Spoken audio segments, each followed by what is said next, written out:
Shams Charania hopped on ESPN and their NBA Today show, and he gave a huge injury update on OG Anunoby and Mitchell Robinson, and it's a good one. We're going to break that down on today's show, but if you want OG to be healthy and you want Mitchell Robinson to be back in the lineup for the New York Knicks, go down right now, hit that thumbs up icon, and let's break it down.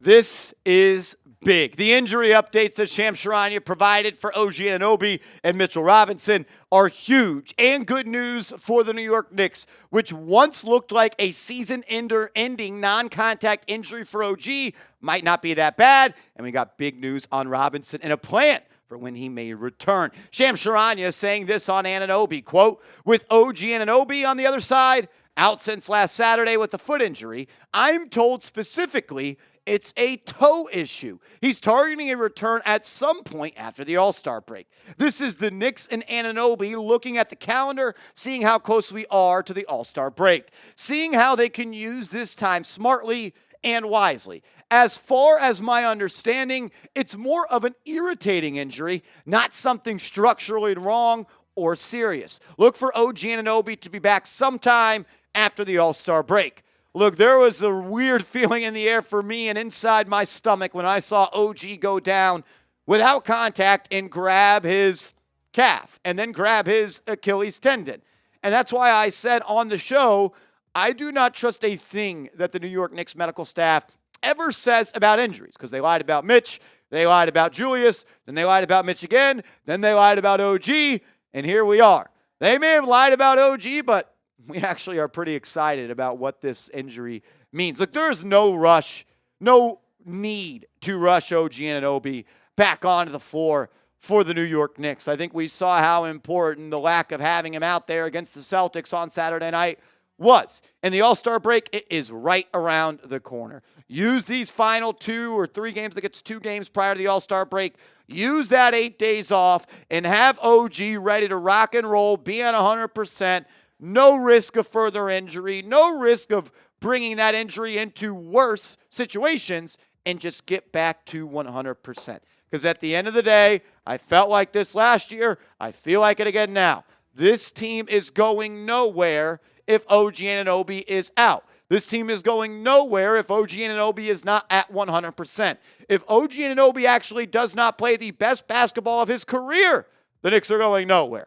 And you got to be healthy, you got to be 100%, and you got to just be able to go out there and play and not nurse an injury for that to happen. Look, this being a toe injury is actually the best case scenario. I'm not saying it's a small injury. I'm not saying it's nothing. I'm not saying that it's something that OG's not going to have to play through. He will. I've broken my toes before, and it hurts like hell. But it's a lot better to break a toe than have a severe calf strain or have the toe injury that he has compares to a broken foot or a torn Achilles, which a lot of people thought at the time. OG is awesome. He's had a really good year for the New York Knicks. I know that there was a stretch there in December into midway through January. He wasn't shooting the ball well, but he's back to 36.5%. Would like to see that number closer to 40, but the offense is honestly one of the least parts that I'm worried about with OG. You got to be fully healthy, 100%, to defend at the ability that he has shown before on tape and to be able to affect the game that he has since joining this team on defense. And after that domination that the New York Knicks took on Saturday from the Boston Celtics, it showed how much OG Anunoby is needed. Mikal Bridges cannot guard Jason Tatum. We saw it on opening night. We saw it again on Saturday. Mikal Bridges cannot guard Jason Tatum. You need OG on Jason Tatum. And maybe Tibbs would have put Anunoby on Tatum this time around if he was healthy. He didn't in game 1 of the season, and I said at the moment I saw it, that is a dumb idea. Anunoby's your best defender. Tatum is 6'10". Bridges is 6'6". He's a little bit slender. Tatum can kind of body him, and he kind of sunned him. And he did again on Saturday. If the Knicks are going to beat the Boston Celtics, they need OG healthy, and they need OG to do a great job on Tatum. I honestly don't know how anyone can watch that game and even think about benching Josh Hart for Mitchell Robinson, thinking that the Knicks need a big more than they need a wing. We'll talk about that in a second, though, with this Mitchell Robinson injury update. But first, if you are not subscribed to the channel, change it. Hit that big red sub button right now, because if we get an update on OG, Mitch, or anything, we're going to get you guys a video as soon as possible. So hit that sub button and lock us in. Shams Charania also spoke about Mitchell Robinson, and he detailed the plan for a return of Mitch. First, though, I want to welcome back one of my favorite sponsors to the channel, and that is Factor. Shout out to Factor Meals, and if you use our promo code NICKSCHAT50OFF, you're going to get 50% off. Ready to optimize your nutrition this year? Factor has chef-made gourmet meals that make eating well easy. They're dietitian approved and ready to heat and eat in 2 minutes, so you can fuel right and feel great no matter what life throws at you. Factor arrives fresh and fully prepared, perfect for any active, busy lifestyle. Lose up to 8 pounds in 8 weeks with Factor Keto meals based on a randomized controlled clinical trial with Factor Keto. Results will vary depending on diet and exercise. With 40 options across 8 dietary preferences on the menu each week, it's easy to pick meals tailored to your goals. Choose from preferences like Calorie Smart,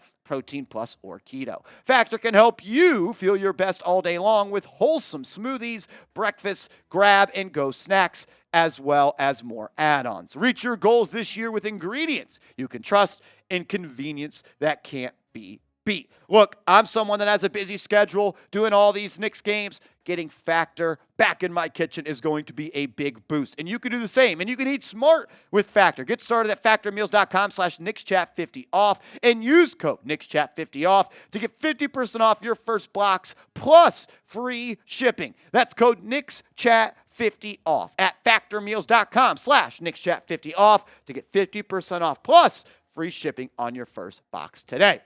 Alrighty, a Mitchell Robinson injury update. It was once he'd be ready to go in December. Then he'd be ready to go in January.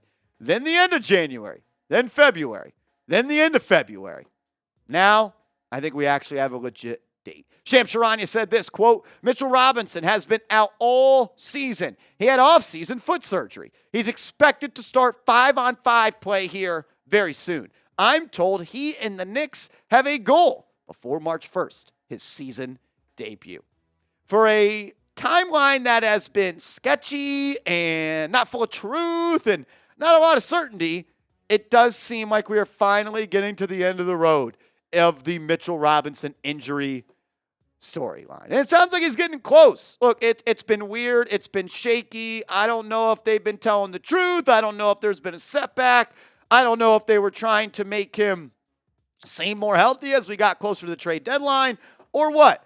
But it does feel like he is finally coming back, and the Knicks getting him back healthy, if he is still the player that he was prior to the injury, and he can give us just what he did in that first playoff series last year against the Sixers, that would be a big boost to this lineup. A true champion in any sport can win multiple ways. Look at the way the Philadelphia Eagles won the Super Bowl. How did they get there? Saquon this, Saquon that, on the back of Saquon Barkley. How did they win last night?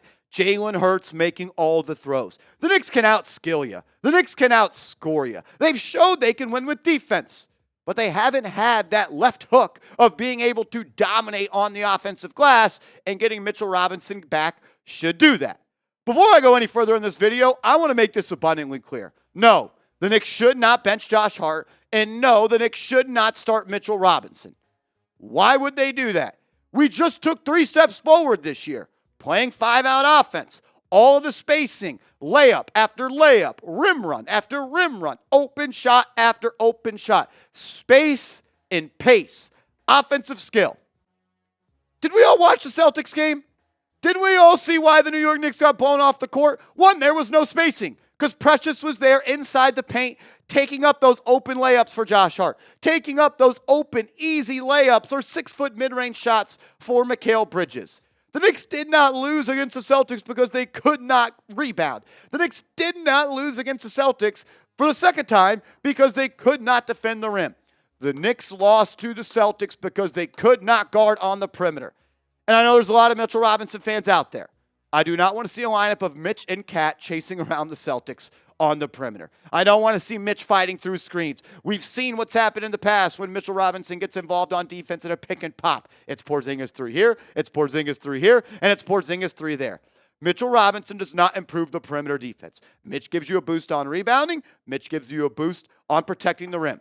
Two things that really will not make an impact versus the Boston Celtics, who have lit you up from downtown this year. Go back to opening night, 29 of 61. You are never going to win a basketball game if you allow a team to make 29 threes on 61 attempts. They shot 50% from three on 61 chucks. And then on Saturday, 19 of 39. They are 48 of 100 from three against the New York Knicks. Again, don't even think and say bench Josh Hart for Mitchell Robinson, because Mitchell Robinson is not going to help you with the perimeter defense. They have to figure it out. I think I heard during the game someone on the broadcast say the Knicks are 30th in the NBA in opponent three-point percentage. You're not going anywhere with that. You're not going to get far in the playoffs. You might not even get out of the first round if you allow a team to light you up from three. I don't want to spend too much time on it because it just gives me a headache and it makes me want to throw up. Saturday versus Boston was a joke. That was an absolute joke. Karl Anthony Towns should donate his game check to charity.